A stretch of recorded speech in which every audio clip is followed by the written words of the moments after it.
Gue baca hasil audit tata kelola pemerintahan Provinsi Kalimantan Timur kuartal pertama dan kedua tahun 2026 ini aja. Rasanya pengen banting meja, saking muaknya.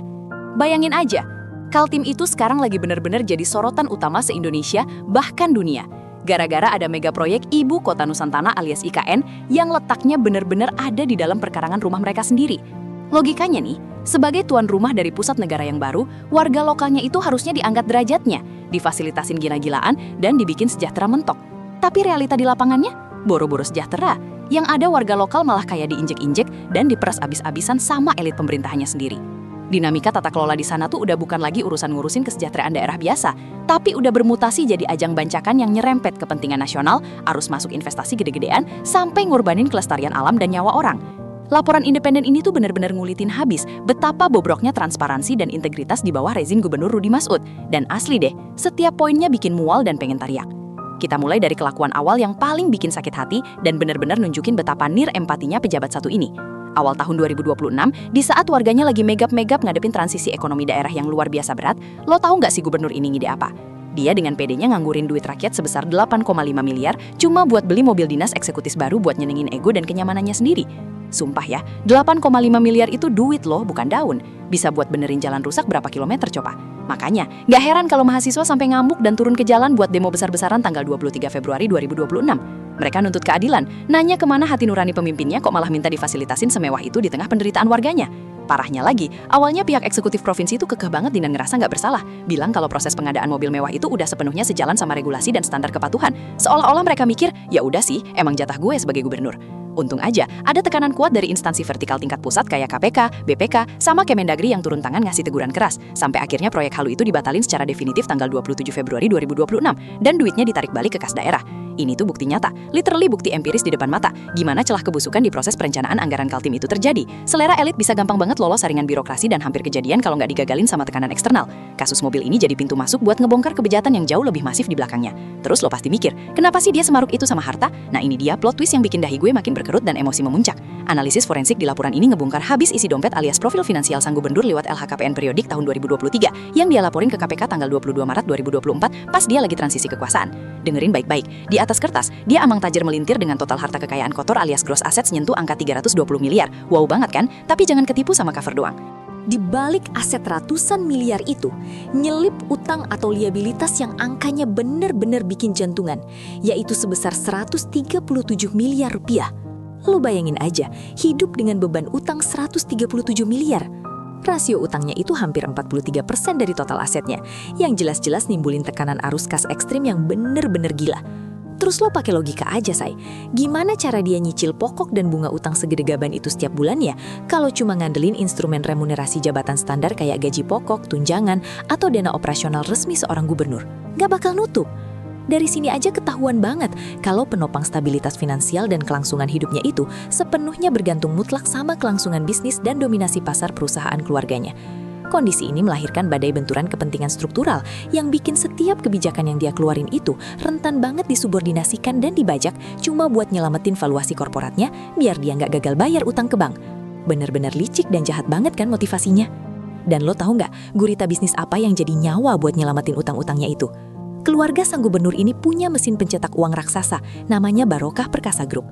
Ini bukan perusahaan ecek-ecek, ini entitas raksasa yang operasinya lintas sektor, nguasain industri minyak dan gas, perkapalan pesisir, terminal penyimpanan bahan bakar, sampai suplai logistik lepas pantai di Kaltim. Cara mereka nguasain proyek tuh smooth banget, tapi jahatnya minta ampun. Di portal resmi LPSE, lo mungkin gak bakal nemuin nama Barokah Perkasa sebagai pemenang langsung tender infrastruktur fisik di atas 10 miliar rupiah. Ya iyalah, karena mereka bukan kontraktor sipil. Tapi kelicikannya ada di penguasaan rantai pasok hilir. Bayangin, mega proyek IKN yang nilainya nyampe 5 triliun rupiah itu kan butuh alat berat yang minum bahan bakar industri gila-gilaan dan butuh material konstruksi yang diangkut pakai tongkang lewat jalur laut. Nah, disinilah sang penguasa bermain. Kontraktor-kontraktor yang menang tender itu, termasuk BUMN karya raksasa macam Adikarya, secara rasional bakal terdorong atau dipaksa secara halus buat menyerap bahan bakar dan nyewa kapal dari grup bisnis sang gubernur.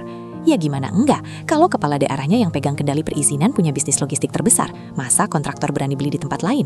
Ini yang namanya regulatory capture tingkat dewa. Instrumen negara nggak dibajak lewat nilai tender kasar, tapi lewat monopoli prasyarat logistik yang bikin duit negara muter balik lagi ke brankas keluarganya. Asli deh, pinter banget minterin rakyatnya. Kelakuan egois elit ini makin bikin mendidih pas masuk ke urusan kelestarian alam. Bagian ini benar-benar bikin gue pengen nangis, saking kasihannya sama tanah Kalimantan.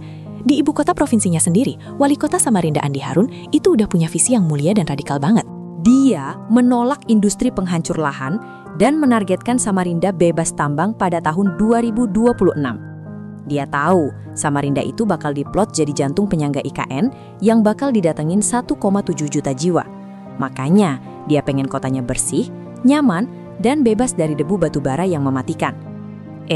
Tapi lo tahu apa yang dilakuin rezim Gubernur Rudi Masud di tingkat provinsi?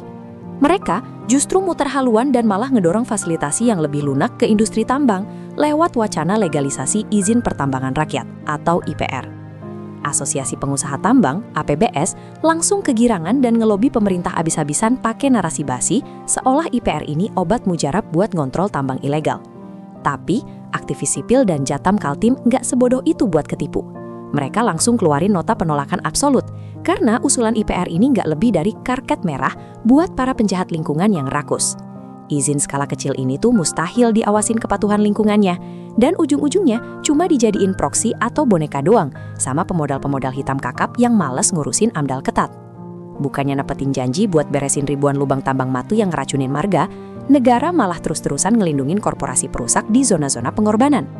Alam udah rusak parah, malah sengaja dibikin makin hancur demi narasi pemberdayaan palsu. Benar-benar kejam. Terus nih ya, yang paling bikin muak tingkat dewa dan ngebuktiin kalau daerah ini lagi dijajah secara halus adalah skandal lahan. Walhi ngeluarin audit tandingan yang ngebongkar habis-habisan kedok negara. Awalnya ada manuver yang seolah ngebela alam, di mana Satgas Penertiban Kawasan Hutan ngakunya berhasil nyita sekitar 4 juta hektar lahan dari perusahaan sawit dan tambang yang beroperasi ilegal. Logika orang waras nih ya, lahan sitaan seluas itu harusnya diredistribusikan buat reformasi agraria ke masyarakat adat yang tanahnya udah dirampas. Atau minimal dipulihin lagi jadi kawasan hutan lindung. Tapi apa lacur, kebusukan terjadi di depan mata. Sebesar 42,5% dari total lahan sitaan itu, yang setara dengan 1,7 juta hektar, secara sepihak dan arogan langsung diserahin ke satu entitas mega korporasi bernama PT Agrinas Nusantara. Lo tahu PT Agrinas Nusantara itu siapa? Itu perusahaan silungan fusi BUMN karya yang ada di bawah kendali langsung Kementerian Pertahanan dan proyek lumbung pangan elit politik pusat. Asli, sakit hati banget dengarnya. Rakyat Kaltim yang menderita dapat apa? Dapat debunya doang. Penegakan hukum lingkungan ternyata cuma dieksploitasi sebagai ajang perampasan struktural buat mindahin kekuasaan sumber daya dari oligarki lama ke kantong kartel oligarki baru yang terafiliasi politik pusat. Di saat jutaan hektar lahan dibagi-bagi gratis ke korporasi elit pertahanan, nasib warga lokal malah dibikin nangis derah. Walhi Kaltim ngamuk besar karena di kawasan Pemaluan, otorita IKN malah ngeluarin perintah sewenang-wenang buat ngerobohin rumah-rumah permukiman warga asli. Mereka pakai dalih pembersihan tata ruang ibu kota baru buat melegitimasi tindakan represif itu. Gila nggak sih tingkat diskriminasinya?